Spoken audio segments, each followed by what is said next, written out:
Bismillahirrahmanirrahim. Assalamualaikum warahmatullahi wabarakatuh. My name is Muhammad HAZIQ bin ROHAIMI, metric number 2020113239. So today in my group, I will be talking about the introduction about MASRI Malaysia. This is my part.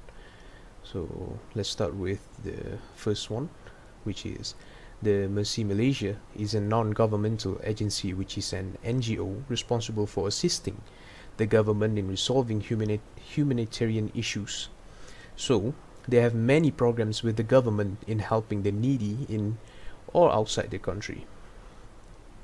MASRI Malaysia also runs a program called COVID-19 Refugees Program for foreigners in our country to control the spread of the epidemic that hit our country at that time. In the program conducted, which involves several NGOs, including MASRI Malaysia itself, and through this program the effectiveness of controlling the spread of the epidemic among foreigners can be controlled through several phases conducted by MASRI Malaysia throughout the program. In addition, MASRI Malaysia is directly involved to address this problem through the COVID-19 protection program among foreigners in our country, free of charge for them through funds or public contributions that support the actions of the NGO and assisted by the Malaysian government to address the problem of the COVID-19 in our country.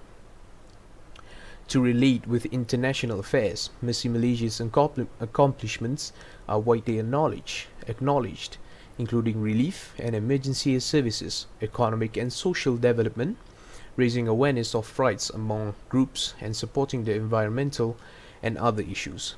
In the Klang Valley, as we can see, where the majority of Malaysia's refugees live, and among undocumented migrants in the state of Sabah, MASRI Malaysia has built trust by providing refugees and asylum seekers with low cost or free health care, health education, and promoting mental health care, childhood vaccination, and other services.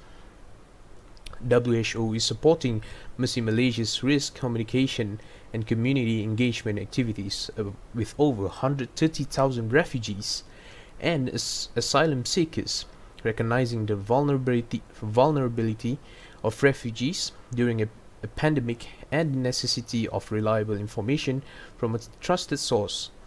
This is part of the WHO civil society organization, also known as CSO, initiative, which is assisting 11 organizations in Malaysia, Papua New Guinea, and the Philippines. NGOs are crucially important because environmental, social advocacy, and human rights work is one of the examples of NGO activities. They can work on a large scale or very locally to promote social or political change.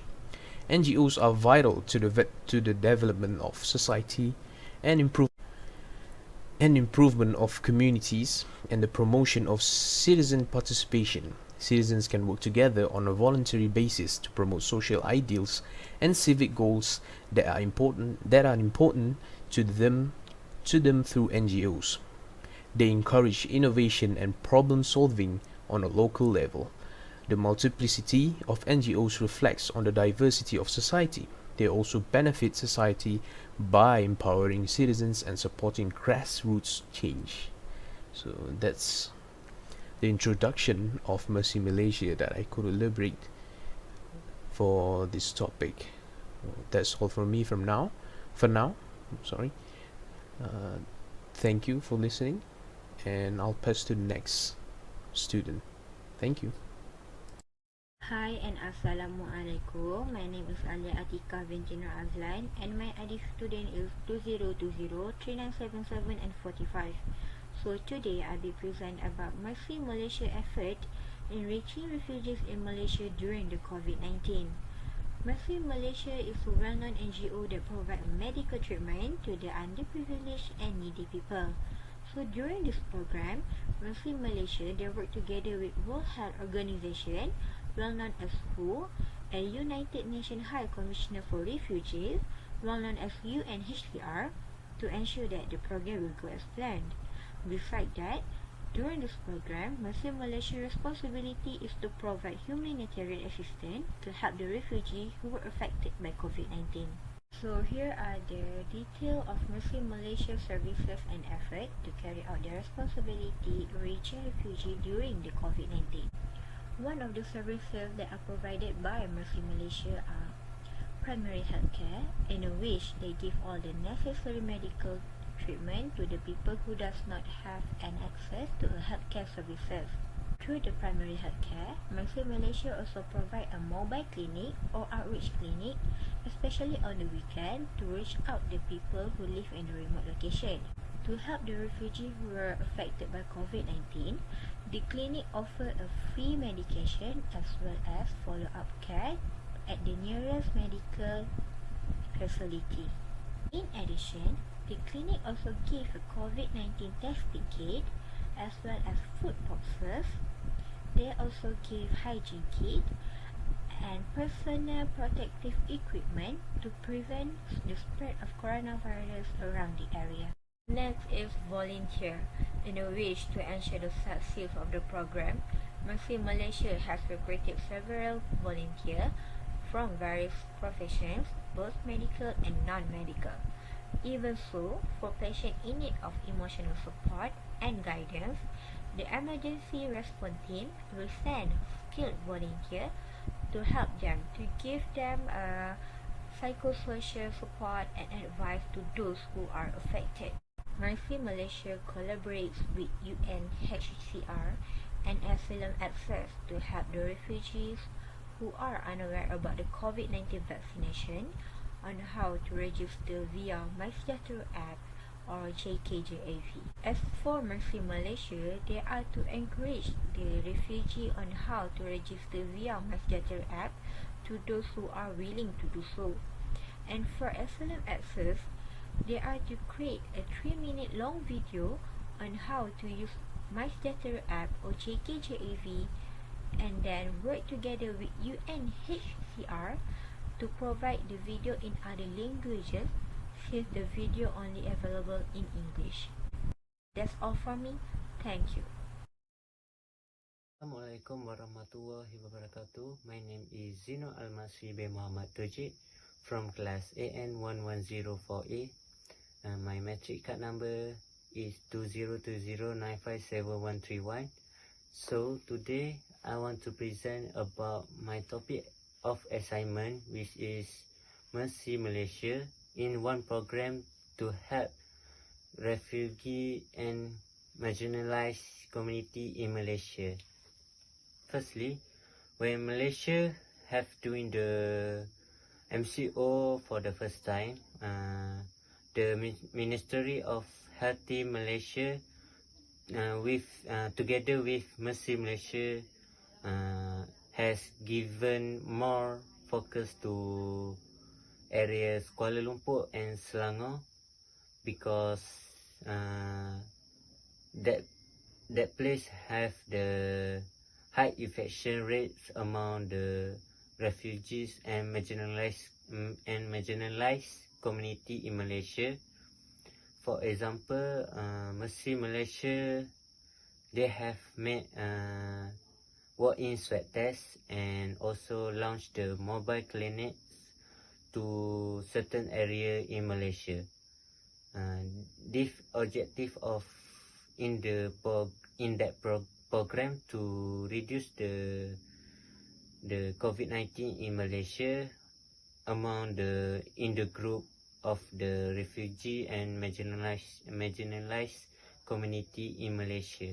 So secondly, Muslim Malaysia work together with UNHCR to help marginalized community in Malaysia, such as Rohingya. For example, they have called them to brief them and also to help them to maintain their healthy in their communities. So government Malaysia can reduce the case of COVID-19 in Malaysia. There are 118,000 refugee and marginalized community in Malaysia registered with UNHCR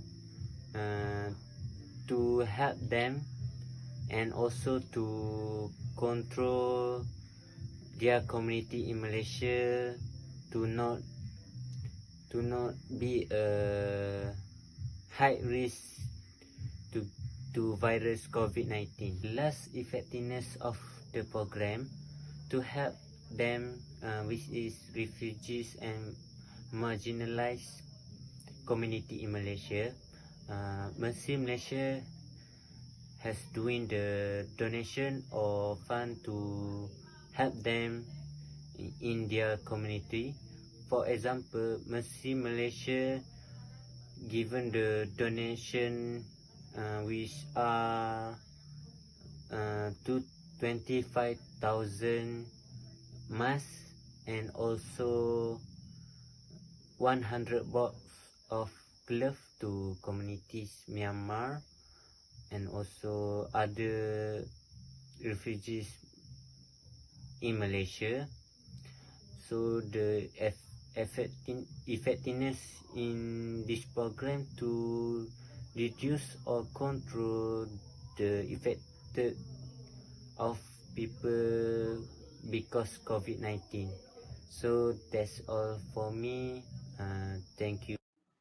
Hi, Assalamualaikum. My name is KAMARUZAMAN and I will present to you about the impact of mass immigration. Today we will talk about the impact of mass immigration in Malaysia. For the past 70 years, Malaysia has built trust by providing refugees and asylum seekers with low cost of free healthcare, healthcare education and promotion, mental health care, childhood vaccination, and other services in the Klang Valley, where the majority of Malaysian refugees reside, and among undocumented migrants in the state of Sabah. Malaysia has made an impact on the rural community by providing exposure to the population on the importance of vaccine in order to overcome the problem of COVID-19. With the wide exposure to the population, Malaysia can increase the rate of vaccination among the nation. Other than that, the influx of Rohingya refugees as a result of their country problem also had a bad impact on the nation. But with the help of Muslim Malaysia, it can have a positive impact on Malaysia by helping Rohingya refugees to continue to get vaccinated and gather them in one place to avoid an increased cases of COVID-19 in Malaysia. And this is all from me. Thank you very much. Bye-bye. Assalamualaikum warahmatullahi wabarakatuh. My name is MOHD SYAHMY bin MOHAMAD TAZILAH and my matrix number is 2020955275. So now I'm going to present about my topic of assignment, which is the challenge of MASRI Malaysia in one program, which is to help refugees during the COVID-19 pandemic that hit Malaysia. The challenge that MASRI Malaysia has faced is that they cannot translate all about the health information into every language spoken by different refugees because some of them have problems such as illiteracy. Furthermore, communicating effectively is important in the overcoming barriers to accessing health care. In addition, the language that needs to be used to convey all the information about health to the refugees, because there is to use language that are more easily understood by the refugees community. Besides that, another challenge is when MASRI Malaysia face problems caused by some place which are still very low for vaccination program registration rate. This is due to the lack of public awareness on the importance of the COVID-19 immunization program. Therefore, MASRI Malaysia took steps to gather the volunteers to help improve and make this program a success to help refugees during COVID-19. Next, MASRI Malaysia urges undocumented workers to undergo COVID-19 testing. This is a challenge that MASRI Malaysia has to face, as these undocumented foreign workers and refugees feel fearful of being detained, and all of them hide from undergoing the COVID-19 testing. The matter is of concern to health officials, as the act of the refugees create is made uncontrollable contagion situation in the community. And next, MASRI Malaysia intends to expand its operations by engaging other communities with undocumented employees anywhere in Malaysia, as long as they come forward for testing, because helping them regardless of race and ethnicity is an ethic and humanitarian action that needs to be done. In conclusion, the Malaysian Medical Relief Society, known as MASRI Malaysia, is a voluntary aid organisation that provides medical and humanitarian service. Although the organisation is involved with various challenges and problems, but they still come to help regardless of race, ethnicity, and even religion. It is a humanitarian action that needs to be supported by all the parties, so that all the difficulties can be resolved quickly and well. That's all for my presentation for this assignment. Thank you.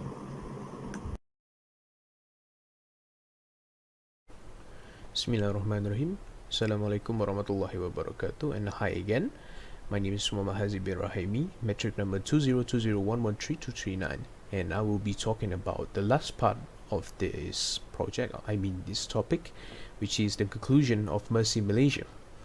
So to summarize everything that were explained by my friends, by my group mates, this is the conclusion that will be given in this video.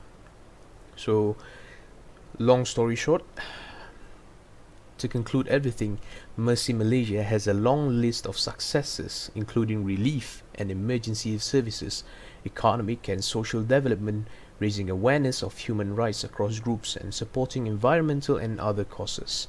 These were explained by my friends previously in their part, the MASRI Malaysia's contribution. This is all linked together.